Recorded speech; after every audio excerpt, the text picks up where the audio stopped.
আসসালামু আলাইকুম। কি অবস্থা সবার? কেমন আছেন? আমি আলহামদুলিল্লাহ আল্লাহর অশেষ রহমতে ভালো আছি, সুস্থ আছি। তো আজকে চলে আসলাম আমার খেজুরের বাগানে কাজ করতে। তো খেজুরের বাগানে কাজ করতেছি কি এই যে দেখা দেখি না এই যে খেজুর গাছের গোড়ার ঘাস মাস কাটতেছি আর কি।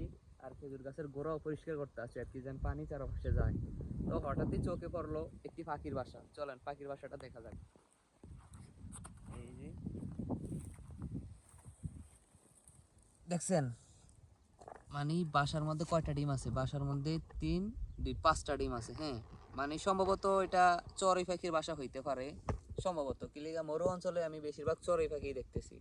তো এই চড়ুই পাখির বাসাটা দেখা আমার ছোটবেলার একটা কবিতার কথা মনে পড়ে গেছে। বাবুই পাখি আর চড়ুই পাখির কবিতা। বাবুই পাখি বাসা করত তাল গাছে, মেঘ বৃষ্টি ঝড় তুফানে তার বাসা ভেঙে যাইতো, আবারও সে নতুন করে তার বাসা করত। আর চড়ুই পাখি ঘরের কোণে বাসা করত। তো ওই ওই চড়ুই পাখি আর বাবুই পাখি তারা তাদের সমালোচনা করতেছে যে তুই কত কষ্ট পাস রোদ বৃষ্টি ঝড়ে। আর বাবুই বলতেছে যে বাবুই হাসিয়া কহে সন্দেহ কি তাই, কষ্ট পাই তবুও থাকি নিজেরও বাসায়।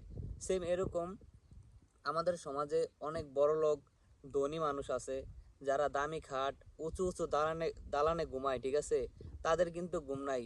আর যারা রাস্তার পাশে ছোট্ট কুড়ে করে ঘুমায় তারা কিন্তু শান্তিতে ঘুমায়, তাদের শান্তিতে ঘুম আসে। আর এই পাখির বাসাটা দেখে আর আমার কথাগুলো শুনে একটা জিনিস শিক্ষা নেওয়া উচিত আপনাদের, যে কি অল্পতে সন্তুষ্ট থাকুন, কারো প্রতি কারো কাছে কোনো কিছু আশা করবেন না, যা আছে নিজের তা নিয়ে সন্তুষ্ট থাকুন। সেম বাবুই পাখির মতো।